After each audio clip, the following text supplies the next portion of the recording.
अस्सलाम वालेकुम नाजरीन, आप देख रहे हैं हॉट सीट में हूँ फैज़ान हुसैन। आज हम चंद टॉपिक्स पे बात करेंगे। सहाफ़ियों की गिरफ्तारी का मौसम, क्या रियासत के दुश्मन सहाफ़ी हैं, आर्मी चीफ पर अमरीका दाखिले पर पाबंदी, आर्मी चीफ की साहबजादियों के हवाले से खबरों की हकीकत, मोहसिन नकवी आखिरकार मंजर आम पर आ गए।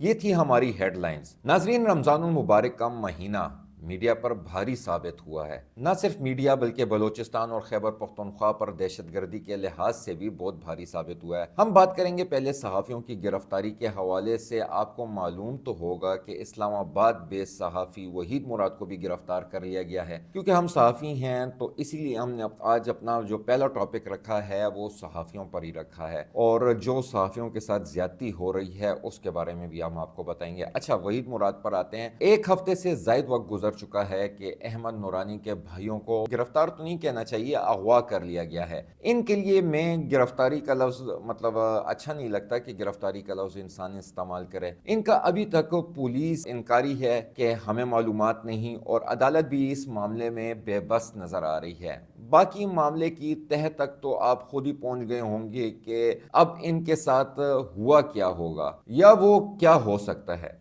अब इन पर इल्ज़ाम क्या होगा। अहमद नूरानी की खबरें ही हैं जिसकी वजह से उनके भाइयों को जो है वो अगवा किया गया है। और दूसरा, रफ्तार के सीईओ फरहान मलिक साहब को भी एफआईए ने उठाया हुआ है, और कोई खास इल्ज़ाम भी नहीं है। सहाफ़ियों को डराने और उनकी फैमिलीज को खौफजदा करना और इनको अपने इशारों पर नचाना। फरहान मलिक साहब के साथ मैंने समा टीवी में काम किया हुआ है। वो एक बेहतरीन सहाफ़ी और शानदार किस्म के बॉस हैं। मुझे नहीं लगता कि उन जैसे सहाफ़ियों को डराया जा सकता है, और वो डर जाएंगे मतलब ये भी मुझे नहीं लगता। जैसे कि हामिद मीर साहब भी हैं, गोलियां खा ली, जान देने को तैयार, लेकिन सौदाबाजी या झुकने को तैयार नहीं थे। अच्छा, अब इन पर दूसरा मुकदमा भी दर्ज कर लिया गया है। ये एक तरीकेकार होता है। एक केस में जमानत मिलने लगती है तो दूसरा केस बना लो। दूसरा केस इन पर कॉल सेंटर का बनाया गया, जो कि एक बचकाना हरकत मुझे लगती है। दुनिया इन्हें जानती है और सबको पता है कि फरहान मलिक कौन है और वो क्या करते हैं। अच्छा, वहीद मुराद पर आ जाते हैं। गुज़िश्ता रात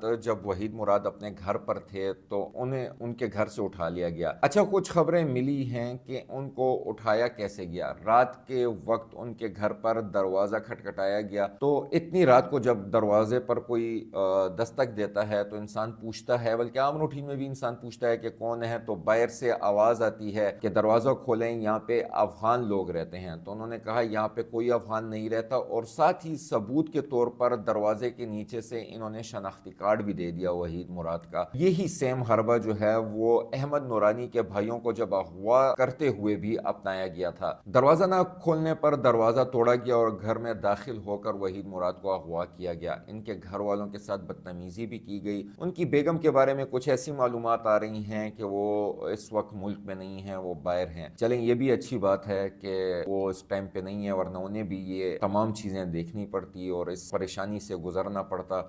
खैर, बाहर भी वो परेशानी होंगी। चलें, वहीद मुराद के केस में एक मुस्बत बात सामने आई है। उन्हें अदालत में पेश करके एफआईए के हवाले किया गया। जब उन्हें अदालत लाया गया तो सहाफ़ियों को उन्होंने बताया कि अदालत लाने से थोड़े वक्त या थोड़े टाइम पहले ही उनके मुंह से काला कपड़ा जो है वो हटाया गया है। एफआईए कहती है कि उन्होंने ही इन्हें गिरफ्तार किया था, और कहते हैं कि पीका एक्ट के तहत हम नोटिस देने बगैर लोगों को गिरफ्तार कर सकते हैं। अगर नोटिस दिया जाए तो लोग अदालत का रुख कर लेते हैं और जमानतें हासिल कर लेते हैं। वहीद मुराद पर इल्ज़ाम लगाया गया है कि उन्होंने फेसबुक पर लिखा है या कुछ पोस्ट की है कि बलूचिस्तान में हुकूमत की रेट नहीं है, जो कि अख्तर मेंगल के बयान के तौर पर वहीद मुराद ने ये पोस्ट की थी। एफआईआर में ये दावा किया गया है, लेकिन एफआईआर में अख्तर मेंगल का नाम जो है वो कहीं नहीं है। दूसरा, अहमद नूरानी की खबर को उन्होंने अपने फेसबुक या ट्विटर पे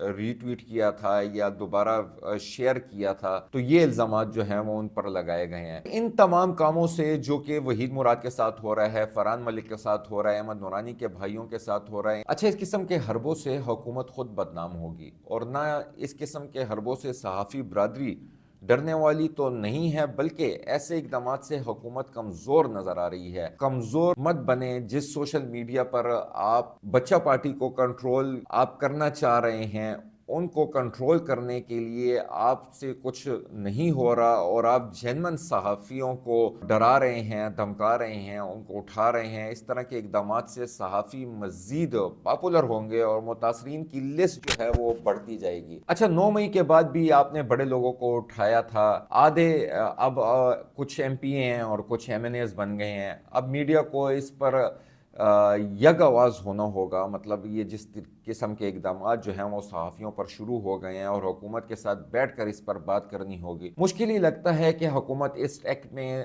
ترمیم کرے یا واپس لے، لیکن یہ بھی ہے کہ صحافی ان تمام اقدامات پر جس طریقے سے جو کچھ ہو رہا ہے صحافی اس کو یاد رکھیں گے۔ جو بھی اقدامات آپ لوگ صحافیوں کے خلاف کر رہے ہیں، تمام صحافی کمیونٹی اس کو دیکھ رہی ہے، واچ کر رہی ہے اور یہ تمام چیزیں یاد رکھی جائیں گی۔ اب صحافی تنظیمیں ایک ہو کر اس پر بھی اور صحافیوں کے فیک نیوز سے بچ کر فیک نیوز پر کام کرنے کے لیے مزید بہتری کے لیے کام کریں، لیکن یہ گزشتہ چند روز سے جو کیسز سامنے آئے ہیں ان میں سے کوئی ایک ایسی خبر نہیں ملتی جس میں فیک نیوز یا فیک رپورٹنگ ہوئی ہو، سوائے احمد نورانی کی خبر کے، جس پر ہم آگے چل کے آپ کو مزید بتاتے بھی ہیں، بلکہ ہم نے پچھلے ایک ویلاگ میں اس کا ذکر بھی کیا تھا۔ صحافی بھی مجھے نہیں لگتا کہ اس سے ڈریں گے اور باز آ جائیں گے۔ جس رات یہ واقعہ ہوا اس دن ہمارے آرمی چیف کی والدہ کا جنازہ بھی تھا۔ کچھ بندہ موقعوں کا ہی خیال رکھ لیتا ہے، اس سے تو دیگر جو مخالفین ہیں ان کو بھی موقع مل جاتا ہے اور وہ بھی آواز اٹھانا شروع کر دیتے ہیں کہ دیکھیں ہمارے ساتھ بھی ایسا ہی ہوا تھا، مطلب میرا اشارہ بلوچستان کی طرف ہے۔ تو اس طرح کے اقدامات سے کوئی فین فالوئنگ یا وہ انسان آپ کو پسند کرنا شروع نہیں کر دیتا، بلکہ اس سے جو انسان کی نفرت ہے وہی زیادہ ہوتی ہے۔ اچھا ناظرین، ہم آتے ہیں اپنے دوسرے ٹاپک کی طرف۔ آرمی چیف کی فیملی کے حوالے سے کچھ بات کر لیتے ہیں۔ گزشتہ دنوں خبریں آئی تھی جو کہ فیکٹ فوکس نامی ایک ادارہ ہے جس نے سٹوری کی تھی، جس میں کہا گیا تھا کہ ان کی آرمی چیف کی صاحبزادیوں کو ڈپلومیٹک پاسپورٹس جو ہیں وہ جاری کیے گئے ہیں، جس پر سوشل میڈیا پر تبصرے ہوئے اور ہر کوئی اپنے انداز میں اور احتیاط کے ساتھ بھی اس پر تنقید کر رہا تھا، کیونکہ بات جو ہے وہ آرمی چیف کی صاحبزادیوں کی تھی۔ لیکن آپ کو بتاتے چلیں، بلکہ پچھلے ایک ویلاگ میں ہم نے اس پہ حقیقت آپ کو بتائی بھی تھی، کیونکہ جب اس پر بات کرنے لگتا ہے تو دوسری سائڈ کا تھوڑا سا ٹچ کر لینا جو ہے وہ اچھا ہوتا ہے۔ میں نے پچھلے ویلاگ میں بھی جب اس پہ بات کر رہا تھا تو دوسری سائڈ سے میں نے کچھ فیکٹ فائنڈنگز لی تھی کہ مطلب اصل حقیقت کیا ہے۔ فیکٹ فوکس ادارے کے ساتھ منسلک صحافی عثمان منظور نے اس خبر کی تردید کر دی ہے۔ عثمان منظور ادارے کے ایڈیٹر تھے، کچھ ہفتے قبل تک تھے یا ابھی بھی ہیں، اس بارے میں کچھ ایکچوئل معلومات نہیں آ رہی، کیونکہ انہوں نے اپنی جو ٹویٹ میں لکھا ہے انہوں نے کہا آئی واز، اس کا مطلب ہے کہ وہ ابھی جو ہے اس ادارے کے ساتھ منسلک نہیں ہے۔ لیکن جس ٹائم پہ یہ سٹوری آ رہی تھی، جب یہ سٹوری دی جا رہی تھی، تو تب وہ اس ادارے کے ایڈیٹر کے طور پر کام کر رہے تھے۔ انہوں نے اس سٹوری کی جو ہے وہ مذمت بھی کی ہے اور اس کے ساتھ ہی ساتھ احمد نورانی کے خلاف ان کے ادارے کے دیگر ساتھی بھی جو ہیں ان کے خلاف ٹویٹ کر رہے ہیں۔ اچھا، آرمی چیف کے حوالے سے ایک دوسری خبر بھی دیتے چلتے ہیں کہ یو ایس کانگریس میں قرارداد پیش کی گئی ہے۔ یہ قرارداد ریپبلکن کے ایک نمائندے نے پیش کی ہے، وہ ان کے خارجہ کمیٹی اور عام کمیٹی کے ممبر بھی ہیں۔ قرارداد میں کہا گیا ہے کہ عمران خان سمیت تمام سیاسی قیدیوں کو رہا کیا جائے اور جب تک یہ رہا نہیں ہوتے تو آرمی چیف اور باقی سیاسی قیادت پر امریکہ میں داخلے پر پابندی لگائی جائے۔ اس سے تحریک انصاف کو کوئی فائدہ ہوگا یا نہیں ہوگا اس کا تو وقت کے ساتھ پتہ چلے گا، لیکن ٹرمپ کا بھی کچھ پتہ نہیں چلتا، وہ کسی بھی وقت کچھ بھی کر لیتا ہے۔ لیکن اس وقت ٹرمپ اپنے دیگر بہت سی مشکلات کا سامنا ہے، کچھ نہیں پتہ چلتا کہ کس وقت وہ خان صاحب کے حق میں بیان دے دے، کس وقت وہ پاکستان حکومت کے حق میں بیان دے دے۔ ٹرمپ کے بارے میں مشہور ہے کہ وہ اپنے فائدے کے لیے سب کچھ کر سکتا ہے۔ یہاں افغان ایشو بھی چل رہا ہے، مجھے نہیں لگتا کہ امریکہ ایسے کوئی اقدام اٹھائے گا کہ آرمی چیف پر پابندی لگائے۔ اس سے پاکستان کو کیا نقصان ہو سکتا ہے؟ بس اتنا ہی ہوگا کہ آرمی چیف امریکہ نہیں جا سکیں گے، اس سے زیادہ مطلب مجھے نہیں لگتا کہ کوئی نقصان ہوگا۔ اچھا، پاکستان کو ہارٹ اسٹیٹ بنانے کا عملی جامعہ جو ہے وہ پہنا دیا گیا ہے اور محسن نقوی بھی جو ہے وہ منظر عام پر آ گئے ہیں۔ پاکستان کو ہارٹ اسٹیٹ بنانے کے حوالے سے جو اقدامات اٹھانا شروع کر دیے ہیں، ہارٹ اسٹیٹ بنانے کے حوالے سے وزیر داخلہ محسن نقوی کے ماتحت پورے وفاقی اور صوبائی حکام پر مشتمل اعلیٰ سطح की कमेटी पूरे पाकिस्तान के लिए फ़ाल कर दी गई है। कमेटी अफगान शहरियों के वतन वापसी, स्मगलिंग की रोकथाम, तजावज़ात के खात्मे और सऊदी अरब जाने वाले पाकिस्तानी फ़कीरों के खात्मे के लिए इक़दाम उठाएगी।